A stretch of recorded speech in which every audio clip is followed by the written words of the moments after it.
Parole de Dieu quotidienne. Toute l'œuvre accomplie tout au long du plan de gestion de 6000 ans a été achevée seulement maintenant. Quand toute cette œuvre aura été révélée aux hommes et réalisée parmi les hommes, alors seulement l'humanité connaîtra tout le tempérament de Dieu et ce qu'il a et est. Lorsque l'œuvre de cette étape aura été entièrement terminée, tous les mystères que les hommes ne comprenaient pas auront été révélés. Toutes les vérités qui leur échappaient précédemment auront été clairement expliquées. Et le chemin futur et la destination des hommes leur auront été indiqués. C'est l'œuvre entière qui doit être faite à l'étape actuelle. Bien que le chemin sur lequel l'homme marche aujourd'hui soit aussi le chemin de la croix et de la souffrance, ce que l'homme pratique, mange, boit et dont il se délecte aujourd'hui est très différent de ce que l'homme a expérimenté sous la loi et à l'ère de la grâce. Ce qui est exigé de l'homme aujourd'hui est différent de ce qui était exigé dans le passé, et encore plus différent de ce qui était exigé de l'homme à l'ère de la loi. Or, qu'est-ce qui était exigé de l'homme sous la loi lorsque Dieu accomplissait son œuvre en Israël? On ne lui demandait rien de plus que d'observer le sabbat et les lois de l'Éternel. Personne ne devait travailler le jour du sabbat ou transgresser les lois de l'Éternel. Mais ce n'est pas ainsi maintenant. Le jour du sabbat, l'homme travaille, se rassemble et prie comme d'habitude, et aucune restriction ne lui est imposée. Durant l'ère de la grâce, les hommes devaient être baptisés, et en plus, on leur demandait de jeûner, de rompre le pain, de boire du vin, de se couvrir la tête et de laver les pieds des autres. Maintenant, ces règles ont été abolies, mais de plus grandes exigences sont faites à l'homme, car l'œuvre de Dieu s'approfondit continuellement, et l'entrée de l'homme atteint des hauteurs toujours plus élevées.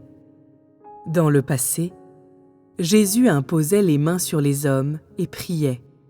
Mais maintenant que tout a été dit, quelle est l'utilisation de l'imposition des mains? Les paroles seules peuvent obtenir des résultats. Quand il imposait les mains sur les hommes dans le passé, c'était pour bénir les hommes et aussi pour les guérir de leurs maladies. Le Saint-Esprit travaillait de cette manière en ce temps-là, mais plus maintenant. Aujourd'hui, le Saint-Esprit utilise des paroles dans son œuvre pour obtenir des résultats.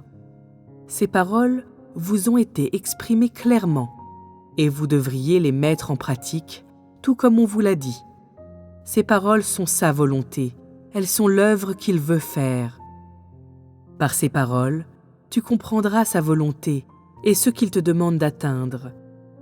Tout simplement, tu mets ces paroles en pratique directement, sans la nécessité de l'imposition des mains. Certains peuvent dire « Impose-moi les mains afin que je puisse recevoir ta bénédiction et que j'aie part avec toi. » Ce sont toutes des pratiques dépassées, désuètes maintenant, car l'ère a changé. Le Saint-Esprit œuvre en fonction de l'ère, pas seulement au hasard, ni conformément à des règles établies. L'ère a changé, et une nouvelle ère apporte nécessairement une nouvelle œuvre.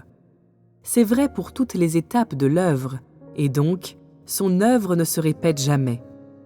À l'ère de la grâce, une grande partie de l'œuvre de Jésus était de guérir les malades, de chasser les démons, d'imposer les mains sur l'homme pour prier pour lui et de bénir l'homme. Cependant, continuer à faire la même chose ne servirait à rien aujourd'hui. Le Saint-Esprit a fait son œuvre de cette façon en ce temps-là, car c'était l'ère de la grâce, et il y avait suffisamment de grâce pour que l'homme en bénéficie. L'homme n'avait aucun prix à payer et pouvait recevoir la grâce tant qu'il avait la foi. Tous furent traités très aimablement. Maintenant, l'ère a changé et l'œuvre de Dieu a encore progressé. C'est par le châtiment et le jugement que la rébellion de l'homme et les choses impures à l'intérieur de l'homme seront chassées. Comme c'était l'étape de la rédemption, il incombait à Dieu d'œuvrer de cette manière, accordant assez de grâce pour que les hommes en profitent, afin que les hommes soient rachetés du péché et que, par la grâce, leurs péchés soient pardonnés. La raison d'être de l'étape actuelle, c'est de révéler les iniquités au sein de l'homme par le châtiment, le jugement, la correction verbale, ainsi que par la discipline et la révélation des paroles, afin que l'humanité puisse ensuite être sauvée. Cette œuvre est plus en profondeur que la rédemption. À l'ère de la grâce, l'homme a suffisamment tiré profit de la grâce. Maintenant que l'homme a déjà expérimenté cette grâce, il n'a plus besoin d'en tirer profit. Cette œuvre est maintenant dépassée et ne doit plus être faite. Maintenant, l'homme doit être sauvé par le jugement de la parole.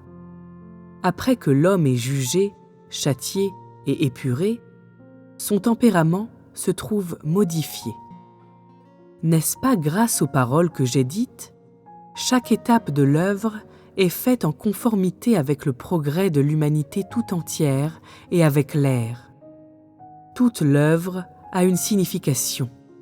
Elle est faite entièrement pour le salut final, afin qu'à l'avenir, l'humanité ait une bonne destination et pour que les hommes soient divisés en fonction de leur genre à la fin.